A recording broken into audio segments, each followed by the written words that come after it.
Bonjour, Sali Alassane Thiam, membre de l'Ordre des experts internationaux de Genève, lauréat des prix Best African Young Leader 2021 et Crans Montana Leader du futur 2022. Et vous êtes aussi, il faut le dire, le fondateur d'une ONG tout à fait exceptionnelle qui s'appelle Afrique Patrimoine. Et vous êtes l'auteur de ce livre, Mon combat pour le patrimoine africain, préfacé par le président Macky Sall, le président du Sénégal, aux éditions Michel Lafon. Sali Alassane Thiam, vous avez lancé un appel depuis Dakar. C'est un appel très important en présence de nombreuses personnalités. Vous dites quoi? Vous dites au fond la culture africaine est menacée aujourd'hui. Il faut un élan international. Il faut un élan international. Aujourd'hui, la culture africaine, comme elle s'est définie, souffre de grandes problématiques. Raison pour laquelle, d'ailleurs, j'ai écrit cet ouvrage, qui sont aujourd'hui la sous-représentation de l'Afrique sur la liste du patrimoine mondial de l'UNESCO, mais surtout aussi que la majorité des objets culturels africains se retrouvent en dehors du continent africain. Et juste un petit rappel, cette ONG a été créée lors de la décennie du développement culturel 88-97. Donc depuis le président Abdou Diouf, il y a eu mes prédécesseurs qui ont fait un travail remarquable en Afrique, dans la sous-région, mais aussi à l'international. Oui, donc vous lancez un appel, je disais, mais vous dites quoi? Il y avait le représentant de l'Union européenne, il y avait le conseiller culturel du président Macky Sall. Vous avez dit quoi, au fond? Alors, c'était un message clair. Le plus important pour nous, c'était d'abord de lancer le message à partir de l'Afrique, à partir du Sénégal, et pas n'importe quel lieu, le musée des civilisations noires de Dakar, qui est un des lieux les plus emblématiques contemporain du patrimoine africain. Ce qu'on a dit, c'est deux choses. La première chose, c'est que l'Afrique aujourd'hui doit prendre en main le destin de son patrimoine. Et là-dessus, le président Macky Sall a une posture de chef d'État dont on a besoin aujourd'hui. Les chefs d'État africains doivent avoir cette posture-là. Parce que ce combat, pour qu'il puisse impacter le monde entier, il est important que les gardiens de la Constitution puissent le porter à l'international. Donc là-dessus, ce que l'on veut faire très concrètement, c'est la mise en place du label du patrimoine africain. Même si l'Afrique est sous-représentée sur la liste du patrimoine mondial de l'UNESCO, on ne va pas rester à pleurnicher, à avoir la posture victimaire, à dire qu'on doit nous considérer ou on doit nos trucs. Non. Ce qu'on doit faire aujourd'hui, c'est de se rassembler autour des pays africains, que d'autres présidents africains aussi emboîtent le pas au président Macky Sall, que je remercie de passage, qui a accepté de préfacer ce livre pour donner un mot, pour signer le patrimoine. Je rappelle combien c'est absolument essentiel. Il n'y a pas finalement, et vous le dites aussi, d'indépendance politique sans indépendance culturelle. Tout à fait, tout à fait. Et ce que le président dit là-dessus, c'est important. Aujourd'hui, il est le président du Sénégal, mais certes, mais également le président de l'Union africaine. Et je pense que si on a plus de chefs d'État qui avancent sur ce sujet-là, qui le font entendre avec beaucoup de sérieux, beaucoup d'enthousiasme, je pense que l'Afrique verra vraiment cette indépendance culturelle-là. Le deuxième point qu'on a lancé à Dakar, devant vraiment le représentant du mouvement des ambassadeurs africains, de l'Union européenne, de l'AFD, des membres du gouvernement, c'est de lancer un appel international. Ce qu'on a dit il y a 50 ans, le barrage d'Assouane en Égypte a failli vraiment faire basculer ce patrimoine d'Abou Simbel il y a 50 ans. Et aujourd'hui, c'est l'île de Gorée. L'île de Gorée, aujourd'hui, appartient à tout le monde, n'appartient pas qu'au Sénégal. Certes, il se trouve dans l'espace géographique du Sénégal. C'est un symbole de l'esclavagisme. Oui, de l'esclavagisme. Et on y va d'une manière apaisée. Parce que, aussi, parler du passé permettra également à ceux qui en ont le plus pâti de pouvoir le dépasser. Donc aujourd'hui, on fait un appel également international. Le président l'a dit, il a appuyé, il a donné des instructions là-dessus pour qu'on puisse en prendre en main pour sauver Gorée, qui aujourd'hui souffre du dérèglement climatique, de l'érosion côtière. Et je pense qu'il doit avoir également la même solidarité internationale qu'il y a 50 ans, qui a valu la création de la Convention du patrimoine matériel de l'UNESCO. Aujourd'hui, l'île de Gorée a besoin du monde entier, a besoin de la solidarité internationale de l'UNESCO, des Nations Unies, mais également des partenaires financiers et techniques pour pouvoir le prendre en charge. Le deuxième sujet, c'est la question de la restitution des objets culturels. Oui, aujourd'hui, ça c'est essentiel parce qu'on croyait qu'on avait avancé sur cette question, mais en fait vous dites non, il y a encore du chemin. Il y a beaucoup de chemin à faire parce qu'on fait des pas de fourmis qui sont des pas très très importants, mais là-dessus, ce que l'Afrique compte apporter et nous, ce que l'on compte apporter d'une manière vraiment très humble, c'est de dire aux États-nations, regroupons-nous, parlons-en autour d'une table et essayons de trouver des solutions. L'Europe répète vraiment que la jeunesse européenne doit avoir accès à son patrimoine par le biais de la Convention de Faro. Mais pourquoi priver de la jeunesse africaine du sien ? C'est tout simplement ce que l'on dit, c'est des questions simples qui nous traverseraient l'esprit. Et là-dessus, ce qu'on compte apporter, comme le disait le président Senghor, au rendez-vous du donner et du recevoir, ce que l'on compte apporter, c'est vraiment un commun accord autour des États qui sont concernés. Les États européens qui sont nos partenaires. Là, la France a ouvert la danse en restituant un objet culturel au Sénégal, mais après 26 au royaume d'Abomey et du Bénin. On les incite, on les vraiment encourage à il faut continuer, parce qu'au fond, aujourd'hui, ce dialogue est apaisé. Vous diriez... Surtout ça. Oui. Pourquoi je dis apaisé? Parce qu'on va dans un monde où demain, ceux qui détiennent les idées, ceux qui détiennent le savoir vont être ceux qui dirigent le monde. Et aujourd'hui, le monde dans lequel on vit, qui est un monde anxiogène, un monde incertain par le dérèglement climatique, et là-dessus, le président également a ce même plaidoyer direct, pragmatique, vous le disiez tout à l'heure, qu'il est aussi dans ce pragmatisme. À la COP, là, oui. Exactement, la COP 27, que ceux qui polluent le plus doivent contribuer le plus par rapport au Conseil de sécurité. Ce qu'il dit également, c'est que l'Afrique doit également avoir sa place. Par rapport aux G20, les 20 pays les plus industrialisés, si on prend l'Afrique aujourd'hui, 8e PIB mondial, on a également notre place. Mais tout simplement, ce que l'on dit, il nous faut un multilatéralisme d'action, un monde beaucoup plus juste, un monde beaucoup plus apaisé. Et pour ça, il faudrait en parler. Pour ça, il faudrait qu'on change le logiciel du lendemain de la Seconde Guerre mondiale, et aujourd'hui qui n'est plus d'actualité. Donc là-dessus, vous lancez aussi un appel. Vous dites au fond, il faut un nouvel élan, il faut... Quelle contribution, quelle réponse au fond vous attendez? Aujourd'hui, la réponse qu'on attend, c'est que les États partis, les États européens occidentaux, puissent vraiment travailler main dans la main avec l'Afrique, d'égal à égal, dans des partenariats win-win, mais surtout essayer de construire un nouvel ordre mondial qui va nous permettre à l'Afrique déjà. La réponse, ce serait, si on met en place le label du patrimoine africain grâce au sommet international du patrimoine africain, qui est en phase avec la charte de la renaissance culturelle africaine, qui nous encourage à mettre en place des coopérations internationales pour une meilleure compréhension des peuples de l'Afrique, comme à l'extérieur de l'Afrique. D'abord, mettre en place le label du patrimoine africain dans un sommet itinérant qui va se passer un peu partout en Afrique. Et le deuxième objectif, c'est de mettre en place un commun accord autour de la question de la restitution, qui aujourd'hui est géré que de manière bilatérale. On encourage la France à continuer à le faire. La Belgique a emboîté le pas avec le Congo. L'Allemagne a signé un partenariat avec le Nigeria. Les États-Unis ont commencé à restituer. Donc là, il y a quelque chose qui est en train de se passer. Et l'Afrique, c'est à l'Afrique qui doit saisir cette occasion. C'est à nous de nous organiser, d'inviter les partenaires financiers et techniques à nous accompagner dans cette démarche parce qu'ils sont directement concernés. Et on ne les pointe pas du doigt. On n'est pas dans une posture victimaire. On est dans une démarche de recherche de solutions, dans un multilatéralisme d'action qui est plus apaisé et beaucoup plus juste. Oui, parce qu'au fond, l'enjeu, vous diriez, c'est quoi Sali Alassane Thiam, c'est tout un patrimoine, j'allais presque dire mondial, qui est en péril et quelque part est en jeu dans cette affaire. Tout à fait, mais même dans les deux côtés. Je ne fais pas le focus sur la restitution. C'est très important parce que là, 90 à 95% selon le rapport Sars-Savoie de nos objets culturels et cultuels se trouvent en dehors du territoire africain. Aujourd'hui, la jeunesse africaine, ce qui se passe au Sénégal, c'est que au Sénégal, le gouvernement en place, notamment le président Macky Sall, a su mettre en place des maisons de culture et de jeunesse un peu partout dans les régions du Sénégal, pas qu'à Dakar.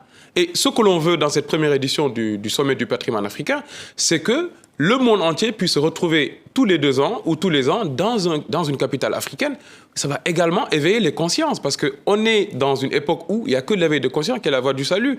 Il faut que les jeunes Africains puissent être conscients que leurs ancêtres avaient un génie créateur qui a créé des objets qui font aujourd'hui la fierté de tous les musées internationaux. Il est aujourd'hui temps que la jeunesse africaine, qui représente 75% de la population africaine, on parle d'une population de 1,4 milliard, donc un peu plus de 900 millions de jeunes qui demandent à avoir accès à leur patrimoine. Et c'est comme ça qu'on réussira à réconcilier les non-nations. Parce que le patrimoine, par essence, est un excellent catalyseur de citoyenneté. Donc le patrimoine ne peut que nous relier, la culture ne peut que nous relier. Aujourd'hui, on est dans cette démarche-là et on incite également les dirigeants africains, parce que moi je me méfie de ceux qui veulent diriger vraiment le destin d'un pays, qui n'ont aucune référence aux arts et aux lettres. Il est important qu'on puisse s'ancrer dans notre culture afin de pouvoir s'ouvrir au monde. C'est comme le baobab, ancré par ses racines, avoir un tronc solide et s'ouvrir au monde pour pouvoir comprendre l'évolution dans laquelle on est en train de vivre. C'est l'enjeu et c'est la politique du président Macky Sall, président de l'Union africaine aujourd'hui. Sali Alassane Thiam, dans ce livre, vous racontez aussi votre propre parcours. C'est ça qui est absolument formidable. Votre itinéraire à Paris, votre découverte évidemment de Senghor, de Mamadou Dia, enfin de tous ceux qui vous ont inspiré. Et d'où ça vient au fond ce sentiment qu'il faut faire quelque chose et qu'il faut se battre pour cette africanité d'ailleurs à laquelle vous vous référez. Alors ce sentiment vient de très loin, il ne vient pas de Dakar, il vient d'abord de Ourossogui. Ourossogui est une ville qui se trouve à 650 km de Dakar, donc on vient de très loin. Mais également aujourd'hui, c'est cette capacité à pouvoir aller discuter, s'asseoir sur une natte, boire un lait sur un bol en bois avec des dignitaires de nos villages, mais aujourd'hui également d'être sur ce plateau et de discuter avec Patrick Simony. C'est cette ouverture du monde qui construit la jeunesse africaine d'aujourd'hui dans laquelle on est. Mais l'africanité, c'est également construit par des références. Je cite Mamadou Dia, je cite Senghor, je cite Charanta Diop, je cite la négritude. Ça peut être un sentiment universel. Exactement, doit être l'affaire de tous, comme dit le président également Macky Sall. Cette africanité doit toucher tout le monde. Et cette africanité aujourd'hui doit défendre une politique culturelle forte qui permettra à tous jeunes Africains de pouvoir trouver sa place, de créer des emplois, de pouvoir s'ouvrir au monde, de pouvoir comprendre les enjeux du monde dans lequel on est en train de vivre. Et pour ça, il faut l'indépendance culturelle. Pour ça, il faut réussir à discuter d'égal à égal, d'avoir un décomplexe, de comprendre également que si on veut construire une nation, et rien n'est possible dans une nation, si le niveau d'éducation n'est pas à l'aune des enjeux de développement. C'est comme ça qu'on veut construire le Nouvelle Afrique qui va en train de se mettre en place. C'est comme ça qu'on veut sensibiliser une prise de conscience vraiment générale de la jeunesse africaine. Et c'est ainsi qu'avancent les choses. Et on est en train de faire des pas. Oui, des pas importants. Vous parlez d'un forum que vous inventez, comme ça, vous faites des choses extraordinaires. Un atlas de tous ces lieux que vous racontez dans ce livre, qui sont des lieux absolument emblématiques, extraordinaires, dans le monde entier, au fond. Et c'est important de répertorier tout ce patrimoine. C'est important de le matérialiser. C'est très important parce que aujourd'hui, il faut donner des références. L'exemple que j'ai donné pour commencer l'interview, c'est la fameuse liste du patrimoine mondial de l'UNESCO, qui est une liste prestigieuse qui permet aux pays de faire découvrir à la face du monde leur patrimoine. Donc, c'est le Graal des sauts de visibilité touristique. Par contre, aujourd'hui en Afrique, l'Afrique ne compte que 106 patrimoines sur 1154, donc 9%. Et le plus grave, c'est que la majorité des patrimoines aujourd'hui qui sont sur la liste du patrimoine mondial en péril, 22 sur les 52 patrimoines, c'est-à-dire 44% des patrimoines aujourd'hui en péril dans le monde, se trouvent en Afrique. En plus déjà du retard qu'on a sur la liste du patrimoine mondial de l'UNESCO. Raison pour laquelle on s'est dit, on prend en main maintenant le destin de notre patrimoine, et ça, il est important qu'on ait plus de dirigeants. Je fais appel aujourd'hui ici, sur votre plateau de TV5, à tous les chefs d'État africains de continuer à avoir cette posture qu'a le président de l'Union africaine aujourd'hui, Macky Sall.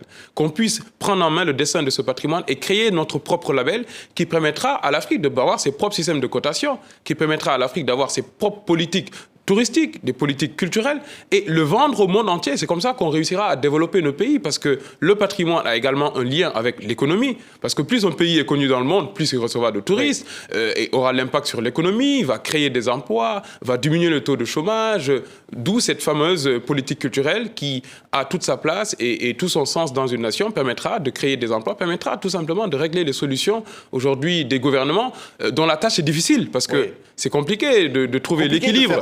Cette nécessité, parfois quand il y a des besoins matériels, aujourd'hui avec la crise mondiale, la crise climatique, toutes les difficultés, de dire le patrimoine c'est aussi essentiel que le reste.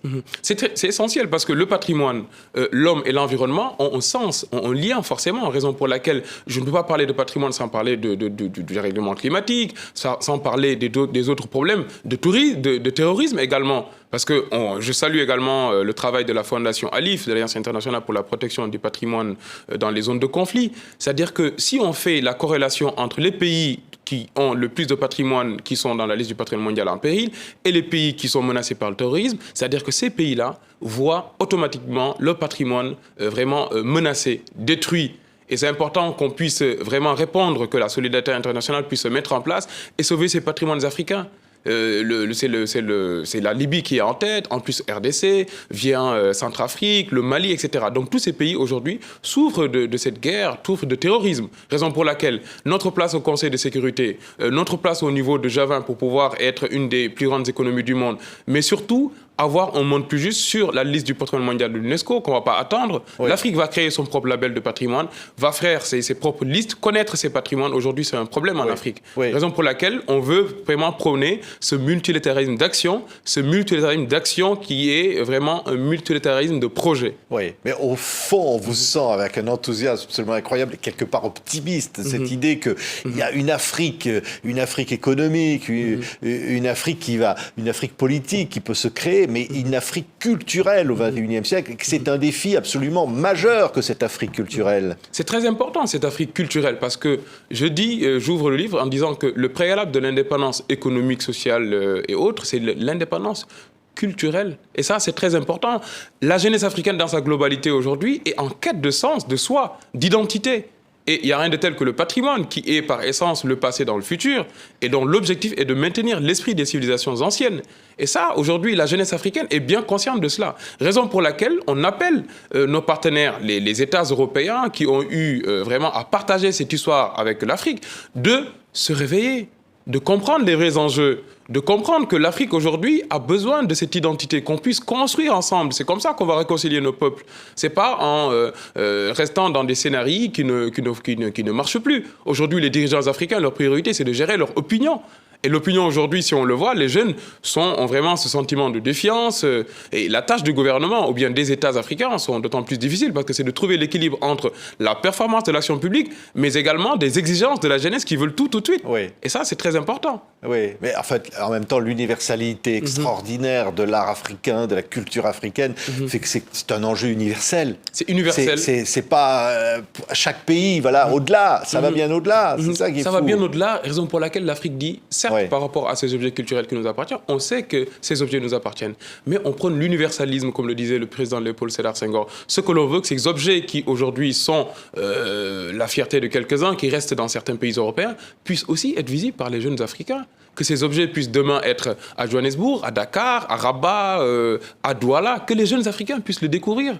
Parce que la Convention de Faro, comme je l'ai dit tantôt, nous dit que la jeunesse européenne doit avoir accès à son patrimoine, alors que la majorité des objets culturels africains se trouvent en Europe. Nous, ce que l'on dit, par exemple, dans ce sommet du patrimoine africain, on aura une grande conférence des chefs d'État, certes, parce qu'il faut que ces décisions puissent être portées par les États, par les politiques. Deuxième chose, on aura également des ateliers de réflexion autour des thèmes qui seront prédéfinis sur l'aspect ethnographique, sur l'aspect scientifique, parce que c'est d'abord une coopération scientifique. Ensuite, on aura, après ces ateliers de réflexion, on aura des journées qui permettront de célébrer l'art et la culture africaine d'une manière générale. Et ça, c'est un point très important que l'Afrique dise « Ok, ces objets nous appartiennent ». On ne veut pas forcément qu'ils reviennent en Afrique et qu'ils y restent. Parce que derrière, il faut mettre en place les politiques culturelles, les infrastructures qu'il faut. D'ailleurs, certains nous prêtent des ambitions ou bien des informations fallacieuses en disant que vous n'avez pas assez d'environnement, d'infrastructures pour les protéger. Allez voir. Il y a 3 jours, on a organisé une manifestation extraordinaire où il y avait la diplomatie, comme je l'ai dit tantôt, et dans un lieu extraordinaire de patrimoine, le musée des civilisations noires de Dakar. Et je salue au passage le directeur Amadi Bokoum. Donc, l'Afrique aujourd'hui a imposé le tempo. L'Afrique appelle aujourd'hui à tous les pays européens, à l'Occident, de pouvoir construire ensemble un nouvel ordre culturel mondial. C'est ce nouvel ordre culturel mondial qui mènera à plus de paix, qui permettra de régler d'autres problèmes également, qu'on voit dans la politique, mais dans le terrorisme et les autres aspects économiques également. Merci beaucoup. Sali Alassane Thiam. Le livre s'appelle « Mon combat », j'ajouterai « Mon combat admirable pour le patrimoine africain tellement nécessaire ». Une préface de Macky Sall, le président du Sénégal, c'est publié chez Michel Lafon. Merci beaucoup d'être venu tout spécialement sur ce plateau aujourd'hui, Sali Alassane Thiam. Merci Patrick. Merci.